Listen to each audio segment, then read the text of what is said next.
Bonsoir chez vous, ravi de vous retrouver sur Aigle Magazine TV pour le journal de ce mardi 14 mai 2024. Dans le Haut-Katanga, une tentative d'intrusion des Mai Mai Bakatanga fait 2 morts et 6 présumés miliciens aux arrêts.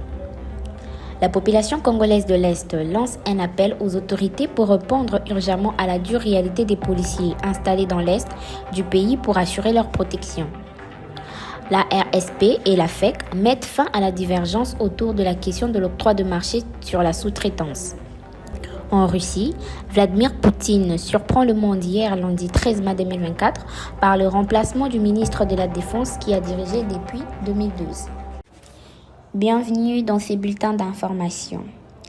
Selon les informations communiquées par la Ligue nationale de paysans de droits humains du Haut-Katanga, dans une tentative d'incursion des présumés Mai Mai Bakakatanga à 25 km du village Malambwe, en direction du parc national des Kundelungu sur la route Kasenga, au moins 2 personnes dont un membre de l'armée et un du service national ont trouvé la mort.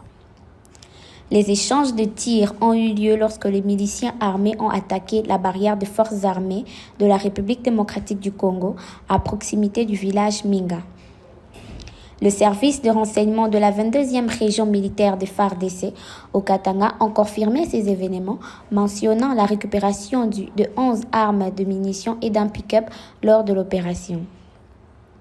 Le dimanche 12 mai, il y a eu une tentative d'incursion de miliciens Bakakatanga à 25 km de Malambwe, près de Lubumbashi, au poste militaire 3307 régiment, 2e bataillon. 2 personnes ont été tuées, dont un sergent et un autre membre de service national. De plus, 2 miliciens et 4 suspects ont été arrêtés avec la saisie des 11 armes AK-47 et un pick-up rempli de munitions. La FARDC ont repris le contrôle de la situation sur place et les activités ont repris normalement. La dernière attaque des miliciens Mai Mai Bakakatanga à Lubumbashi, dans le Haut-Katanga, remonte environ 3 mois. Le 31 janvier dernier, au moins 2 personnes ont été tuées lors d'échanges de tirs entre les forces armées de la République démocratique du Congo et les miliciens Mai Mai Bakakatanga dans le village des Kintwa, à 70 km du territoire des Mitwaba, dans le Haut-Katanga, d'après la société civile locale. Dans l'est de la République démocratique du Congo, région en proie au conflit, des policiers installés depuis le départ de Casque Bleu dans une ancienne base de la MONUSCO affirment qu'ils ont du mal à s'y nourrir, qu'ils sont mal payés et que leurs conditions de travail sont très rudimentaires. La nourriture manque, les policiers sont dans l'obligation de solliciter l'aide de la population qu'ils protègent pour essayer de survivre. Ils sont équipés de 3 jeeps, mais n'arrivent pas à exécuter les interventions, faute des carburants que les autorités congolaises ont promis d'envoyer il y a de cela des années. Face à ces fléaux, plus de la moitié des policiers recrutés ont déjà abandonné la base. Dans la province de Kwilu, 2 détenus se sont échappés dimanche du cachot du parquet situé près du tribunal de paix d'Idiofa. Il s'agit de 2 hommes, l'un célébrant son anniversaire ce dimanche 12 mai. C'est dans ce contexte festif que l'un de ces détenus s'est évadé, accompagné d'un complice. Les coordonnateurs de la nouvelle société civile d'Idiofa, fournisseurs de ces informations, indiquent qu'au moins 33 détenus s'y sont échappés de ces cachots depuis le début de l'année 2024. Parmi les principaux facteurs d'évasion, il mentionne les dysfonctionnements du système judiciaire en raison de l'absence des magistrats au parquet et au tribunal. C'est justement dû au manque de juges pour traiter leurs dossiers. On doit en principe les fixer au tribunal.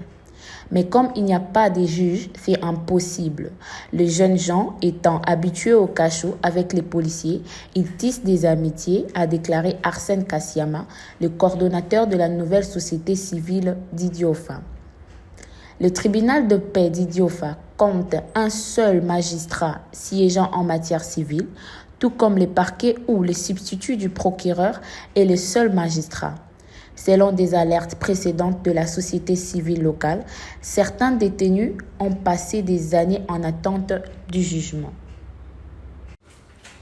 Les ministres de l'entrepreneuriat et des PME, Désiré Nzinga, a tenu une séance de travail avec le directeur général de l'autorité de régulation de la sous-traitance dans le secteur privé, Miguel Cachal-Katembe, et le président national de la Fédération des entreprises du Congo, Robert Malumba Kalumbo, pour discuter de points de divergence entre les deux parties concernant la recommandation de sous-traitants pour l'exécution de marchés au sein des entreprises principales des différents secteurs.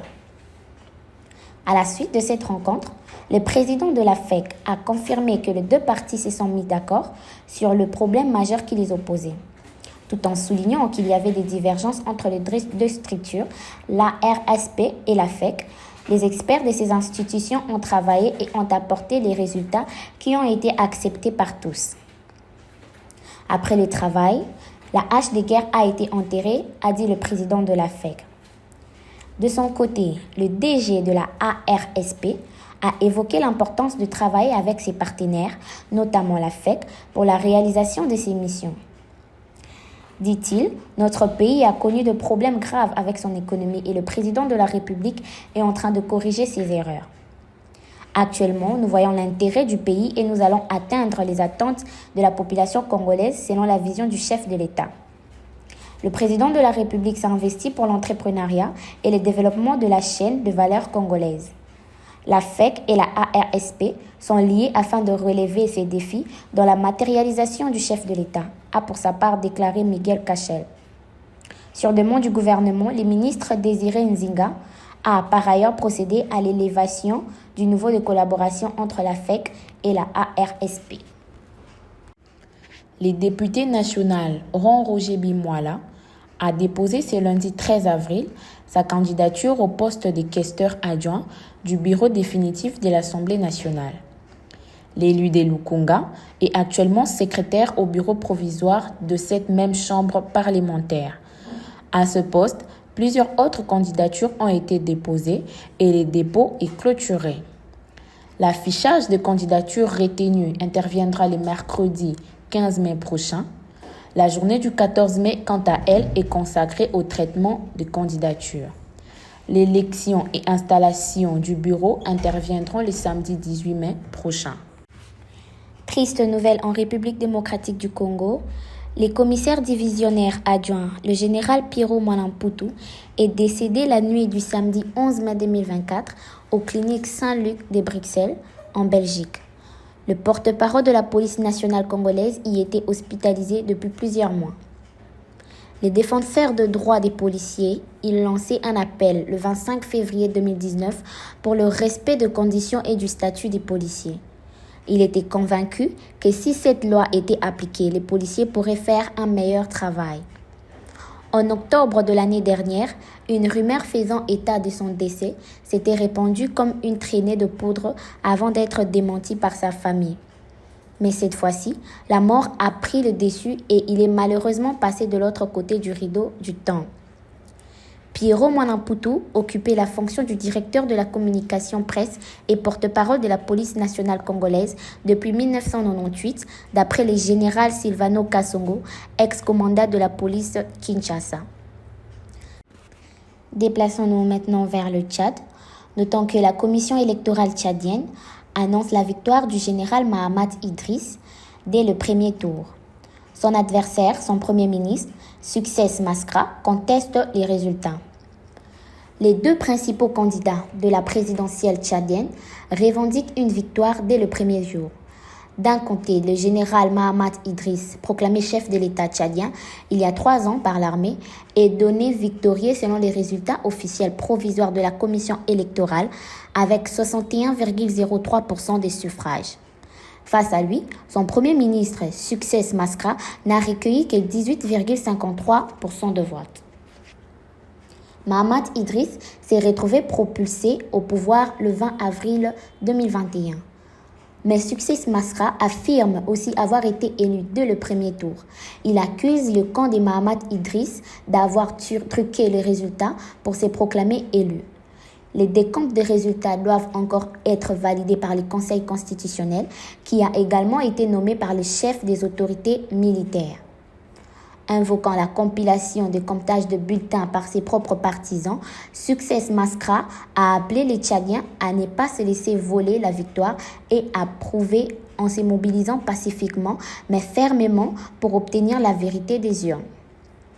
Cette élection devait marquer la fin de la transition militaire initialement de 18 mois, qui aurait finalement duré 3 ans. De nombreux observateurs estiment les scrutins joués d'avance en faveur du général. Dès son installation au pouvoir en 2021, Mahamat Idriss Déby avait été adoubé par une communauté internationale, dont la France. Paris dispose encore d'un millier de militaires au Tchad, alors que les effectifs français ont été expulsés du Mali, du Burkina Faso et du Niger. Dans le but de protéger et défendre la santé des sportifs, de garantir des compétitions justes et équitables, les ministres de la Jeunesse, de l'Initiation à la nouvelle citoyenneté et de la cohésion nationale, le docteur Yves Boukoulou Zola a lancé ce lundi 13 mai à Kinshasa l'atelier de formation et de sensibilisation contre le dopage. Dans son allocution d'ouverture, Yves Boukoulou a mentionné que le dopage est une pratique qui implique l'utilisation de substances interdites pour améliorer les performances physiques, mais aussi un fléau qui gagnèrent même l'intégrité éthique dans la vérité dans le sport. Il a également souligné qu'il est temps de briser les silences, de dire non au dopage et de dénoncer fermement les actes qui forcent la compétition et mettent en péril la santé des sportifs. Dans sa prise de parole au nom du comité de normalisation de la FECOFA, Honoré Loango a fait savoir la position de ces comités contre cette pratique dans les milieux sportifs. Il a également mis en avant l'engagement du CONOR à mettre en œuvre de manière appropriée les résolutions issues de cet atelier pour le bien du football congolais. Les 120 participants qui prennent part assistent à des sujets sur la présentation du contexte de la CAF et la FECOFA, la stratégie de la CAF pour la lutte anti-dopage dans le football africain et en collaboration avec la FIFA et la AMA. La clôture de cet atelier, organisé par la Fédération congolaise de football, association en collaboration avec la Confédération africaine de football, est prévue pour ce mardi 14 mai. C'est ici que s'achève cette édition présentée par Exoseyoa. Bonsoir chez vous.